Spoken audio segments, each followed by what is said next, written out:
So today I was thinking we'll go to Madhuban.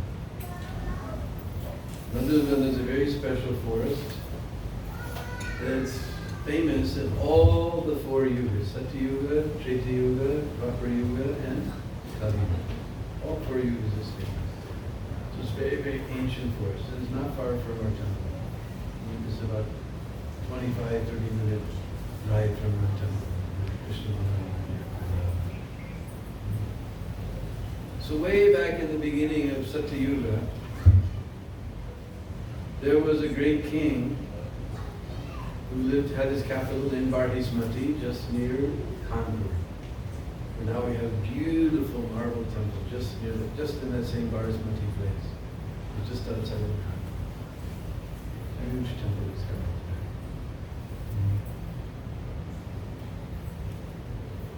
And Maharaj Uttanapada, he was there from the beginning of Satya Yuga. He was the son of Vaivasvata. And many times the kings in olden times, they had more than one wife. So he had two wives. His first wife was named Suniti. And she had a son named Dhruva. You read about these things in Srimad Bhagavatam, but we can go to Braj, you can come to Braj and see the place where we heard about Dhruva Maharaj. You can see the place. And he took a second wife named Suruchi, and she had a son named Uta. And as is the nature of the material world, he became more attracted to the younger wife. This is just the nature of the material world. So he was completely controlled by her. One day, Uttam was sitting on the lap of Maharaj Uttanapada. So Dhruva, he also wanted to sit on the lap, so he began to try to climb on the lap. And Mother Suruchi said, you have no right to sit there. If you worship the Lord and come back from my womb, then you can sit on his lap. Very cruel words. And Dhruva, he was a Kshatriya, his blood began to boil. Kshatriya means warrior class. His blood began to boil. He understood the significance of her words, that she was going to, because he's the eldest son, he should be the next king. But she's going to use her power over Uttanapada to make sure Uttam becomes the next king. So he ran to Mother Suniti and told her this is what happened. His mother said, what can I do? Your father's more attached to my younger wife.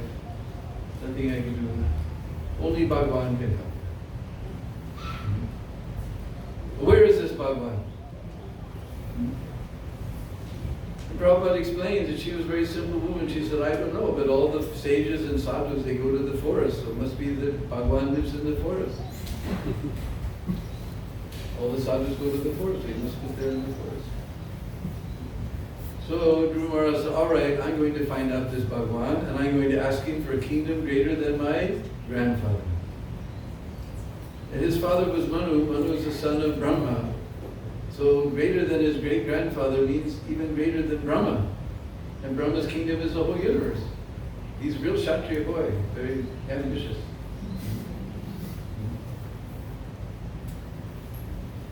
So his mother tried to stop him, but he left the palace to go to the forest.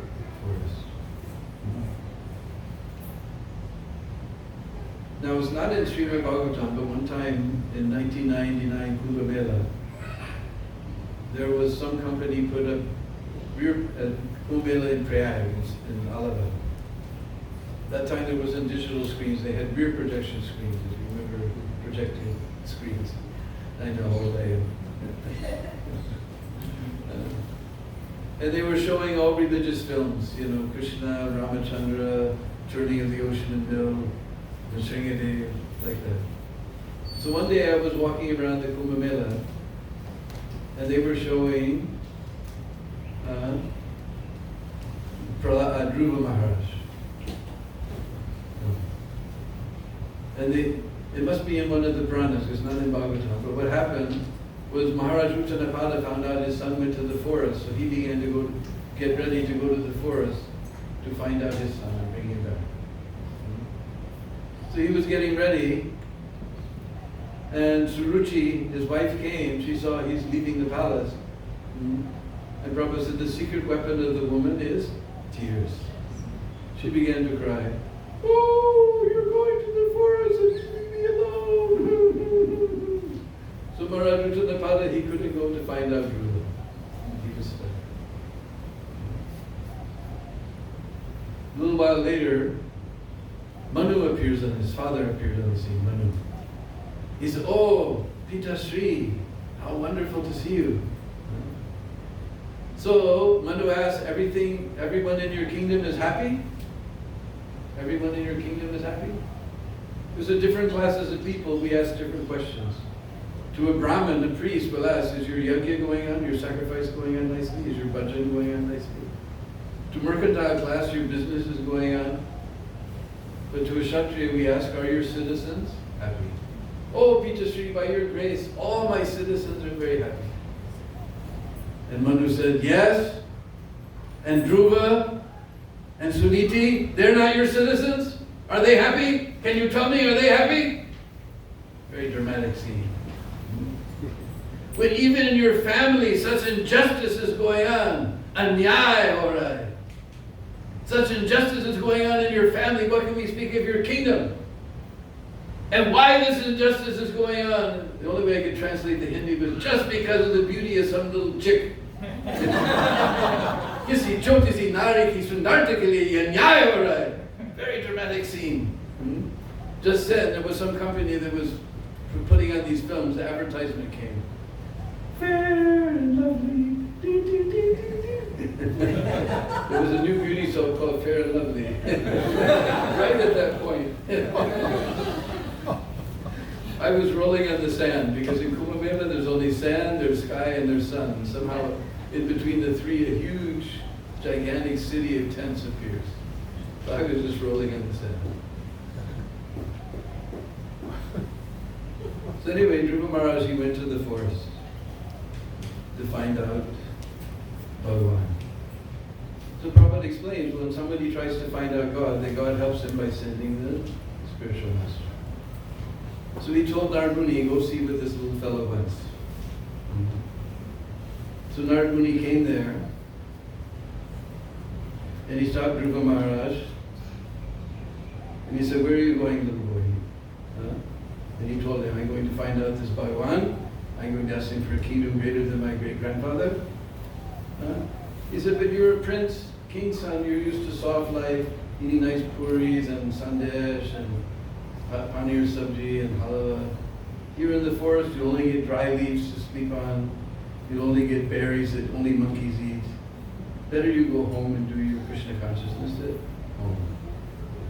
It's like, especially in India, as soon as some young boy joins the ashram, then the mother and father come, hey, why do you have to join the ashram? You can do your Krishna consciousness at home.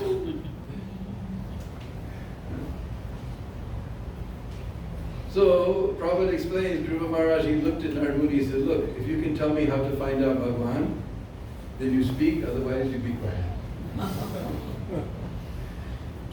Because Prabhupada explains the duty of the spiritual master, the guru, to test the disciples. He's serious. Just like when you go to Madhuban on the Delhi highway, you see a big copy, ugly copy of the Taj Mahal there. This was built by one fellow. To become a disciple, you only had to give 1 rupee. To get Diksha, you took only 1 rupee. So he had lakh and lakh and lakh. Now he's no Lord. He had lakh and lakh of disciples. But not so cheap. In ISKCON, you have to chant 16 rounds for 6 months, and then we'll see you get recommended for initiation. Not cheap. So, Narad Muni saw this fellow serious. So he told him, Tatta gacha badrante jamunayas tatam suchi punyam madhuvanam yatra sanidhyam nityada hare. This is the beginning of Satyayuga, and he mentions, go to punyam madhuvanam yatra. Go to that pious forest of Madhuvan. Even the beginning of Satyayuga, this forest is so ancient. Yamanayas tatam suchi. So she means clean, on the clean bank of the Jamuna. Now if you see the Jamuna, you'll cry. Everybody should go to savejamuna.org, savejamuna.org, and sign the petition to clean Jamuna. We can send orbiters to the moon. They just shot up another second orbiter to the moon. They can send an orbiter to Mars, but they can't clean the Jamuna. Punyam madhuvanan yatra sanidhyam nitida hare. Sanidhyam means to come close. Whereas Hare means the Lord. It's very easy to come in contact with God in that place. That is a speciality of Buddha. That is a speciality of Braj. Sometimes people challenge, but God is everywhere, so what's so special about Vrindavan? God is everywhere. But, just like water is everywhere. In Bengal, if you dig 3 feet, you get water. If you go to Rajasthan, then you have to dig 300 feet to get water.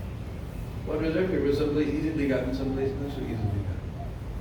So Krishna is everywhere, easily gotten in Vrindavan.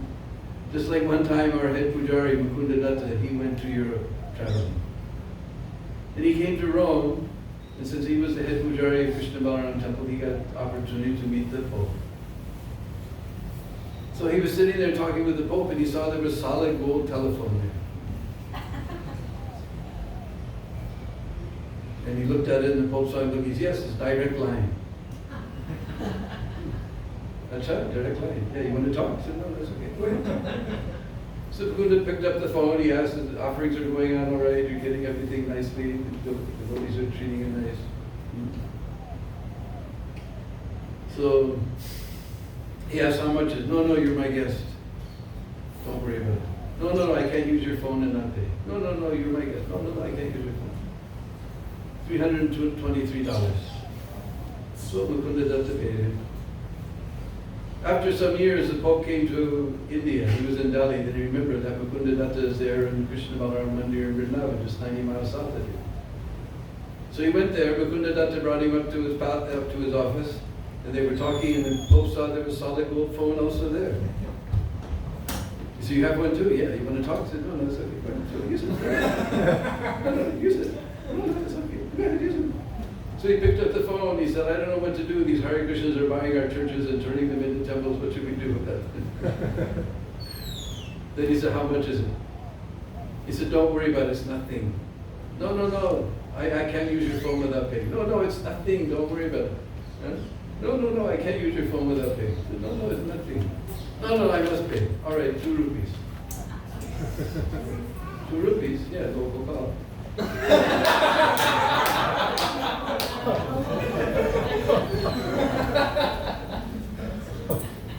So punya madhuvanam yatra sanidhyam nityada hare. Madhuvan is very easy to come in contact with the Lord. Not Bandhu svanam tasmin kalindya sadile shive vitochitam nivasanam atmanas kalpitasanam. He said, you take bath in the Shive, the auspicious waters of Jamuna. Now remember, savejamuna.org. Everybody sign the petition. This was such a Shalideshi, the water was very auspicious. And you meditate upon the Supreme Lord within your heart and perform great mysterious.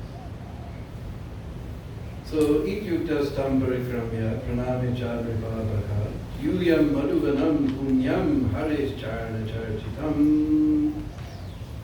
He did Prikama of Narad Muni, offered to the obeisances, pranamyas, charnipavaka. Yuyo madhuvanam, he went to Madhuvan, punyam, the pious course of Madhuvan, mentioned in Satyu. Hares charna charchitam. Charn, we just heard, means foot. And Charchitam means marked.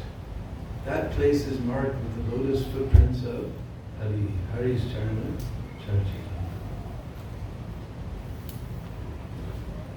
So Dhruva Maharaj, he went there to Madhuvan, and he used to take bath in the Jamuna, and he would stand on one foot with his hands raised in the sky, and Narad Muni gave him a special mantra. Om Namo Bhagavate Vasudevaya. verse of Srimad Bhagavatam, very auspicious. So he was chanting his mantra and performing, standing on one leg, performing 8 penances and austerities. And for the first month, he was only a 5-year-old boy. For the first month, he ate every 3 days. Imagine we invite you to go for outing, and we're only going to feed you every 3 days. Don't worry, we have a nice feast for you, don't worry. After this guy shuts up, there's a nice feast. So,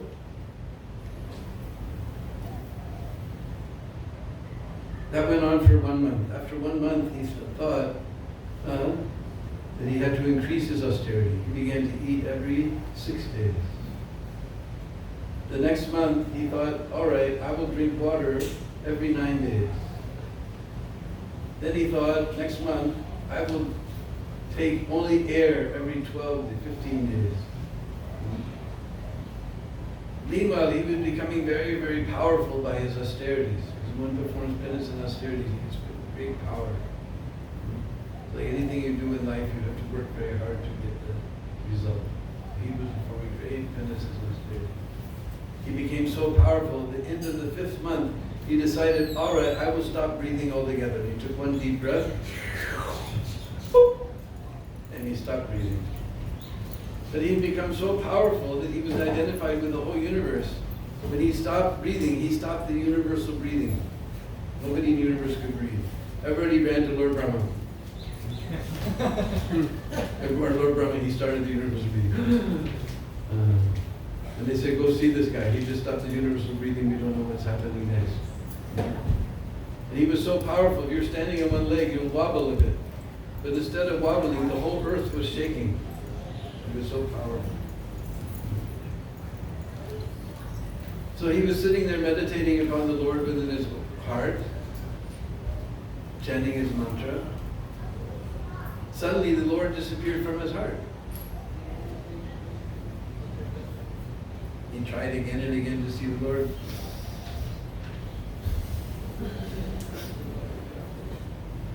Started breathing again? Then he opened his eyes. He saw the Lord is standing before him. He saw the Lord standing before him. And he's just a little boy. He doesn't know how to offer prayers. So the Lord touched him with his conch shell, and he offered so many beautiful prayers.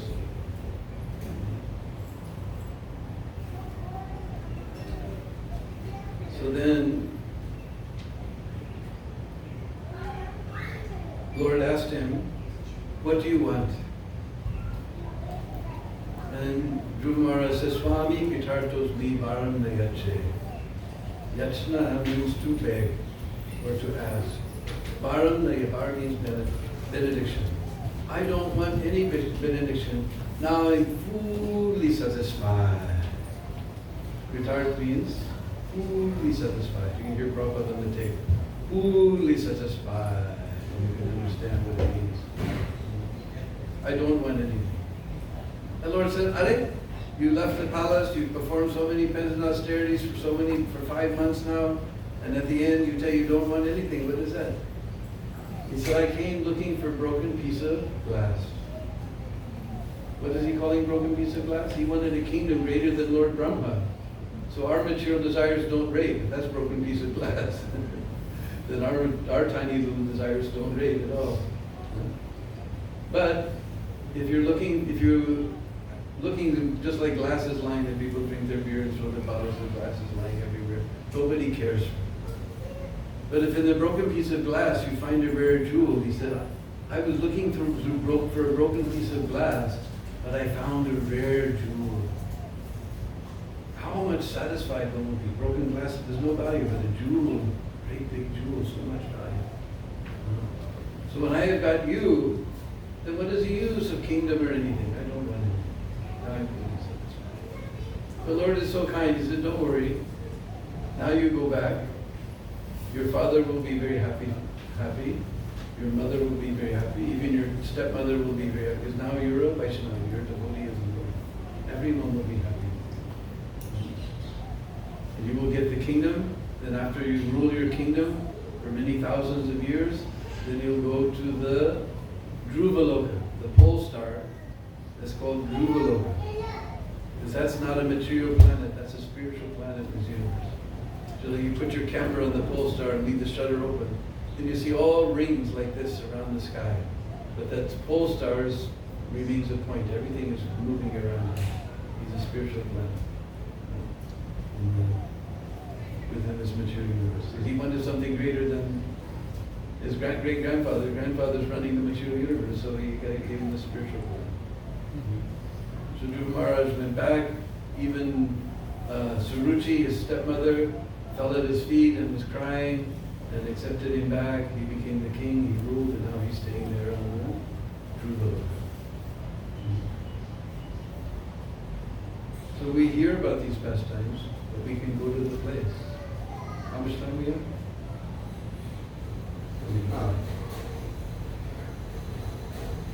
If you want, we can go on. There's another pastime of Satya. Yeah, Because we all heard of Ambarish Maharaj, right?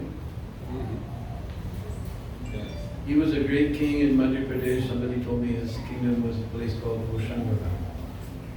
And he was a very pious king, very devoted to the Lord. In fact, it's described that there's 9 types of bhakti. He did all the 9 types of bhakti. With his feet, he would go to the temple. With his eyes, he would see the Lord. With his hands, he would clap. With his nose, he would smell the incense. He would hear the kirtan. He would sing the Lord's name.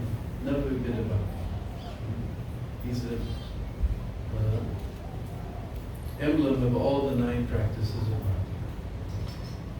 So one time he decided to do a special vrat. So it says, Vratante kartikeya masi, trivatyam samaposita, tatva karite kalinjam, harim madhuban archayat. Again, Madhuban is mentioned. Way back in Satyayuga. And again, Snatva Karachika, he also was taking a bath in Kalindi, in Jamuna. Jai Hari Madhuban Archa. Archa means to worship. So go to Madhuban where Hari is worshipped. So he was doing special Ekadasi Vrat for one full year. He stayed in Madhuban and followed Ekadasi. Ekadasi means on the 11th day of the moon, 11th day, waning moon, waxing moon, twice a month, no beans or grains. He did nirjala, no water either.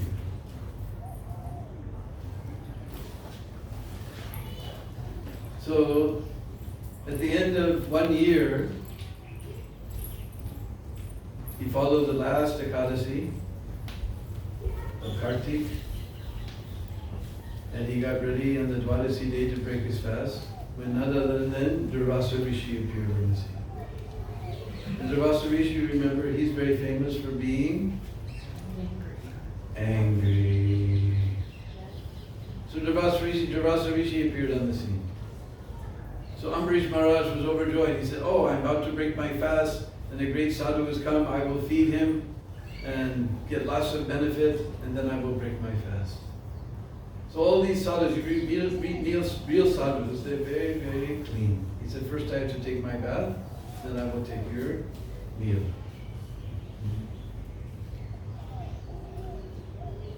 So he went off to the Kalindi, Jamuna, to take his bath. Meanwhile, you see on our calendar, there's a time you have to break the fast. It's like today was very late, almost 9 o'clock to 10:30 or something. That time was passing. Now the result of all of his 12 months of Ekadasis is going to be useless. All the different sages of the universe came because they heard that Ambarish Maharaj is about to complete his vrat. So all different sages were there. He asked them all what to do. Nobody could give an answer. Then Ambarish Maharaj himself said in the scripture, it says that drinking water is simultaneously eating and not eating. Because Krishna wanted to show that even though he was Kshatriya, he wasn't a Brahmin, a priest, but because he was a Vaishnava, a devotee of the Lord, he was more intelligent, more advanced. So he said, Shastra says, so eating, drinking water is simultaneously eating and not eating. So I was doing nirjal, fasting without water. If I take water, my fast is broken. But I haven't eaten before my guest. In India, it's very interesting. When the devotees get invited to somebody's house, the people feed their guests first, then they sit and eat. And you shouldn't take anything before the guests. They'll wait till the guests are fed. Sometimes new bhaktas there, their family is listening very nicely, and he's going on preaching and preaching and preaching. Be quiet, they won't eat until you're finished. So, he said, I haven't eaten before. I drank water, so my fast is broken, and I'm not taking water, it's not eating, so I haven't eaten before my guest. Everyone said, yes, that's a good idea. So he drank water. Just at that moment, Durvasa Rishi appeared on the scene. Durvasa Rishi became very angry. I don't know, I met so many Pakka sadhus in Braj. Very Pakka sadhus. You put 1,000 rupee note, or now what do we get? 2,000 rupee note in front of their eyes, they look away. These beautiful white Russian girls come, they don't even care to look at them. No greed, no lust. This greed and lust you control a little bit, but this anger, that's the hard one. There's so many sadhus, very Pakka sadhus, no greed or lust, but you do some small mistake, like an atomic bomb goes off. So he became furious. He pulled a hair from his head, he tossed it on the ground, huge demon appeared, and began to attack Ambarish Maharaj. Ambarish Maharaj was a very humble devotee of the Lord. He said, yes, I ate before my guest, I'm an offender, I should accept the offense. He didn't try. He could have counteracted, but he didn't try. But although the devotee tolerated the offense, Lord doesn't tolerate offenses to his devotees. Immediately, Lord sent his Sudarshan Chakra.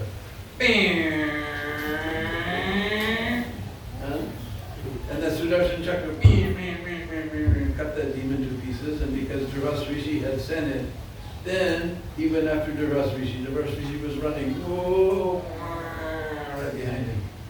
He ran up to Lord Indra. Indra said, this is Vishnu's chakra, nothing I can do, my dear brother. He went to Lord Brahma. He said, this is Vishnu's chakra, nothing I can do. He went to his brother, Lord Shiva. He said, this is Vishnu's chakra, nothing I can do. So finally he went up to Vaikuntha. He came before the Lord, and the Lord spoke very wonderful verse, most amazing verse.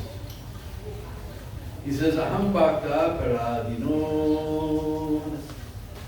Aham bhakta, adin means to be under. I'm under the control of my devotee.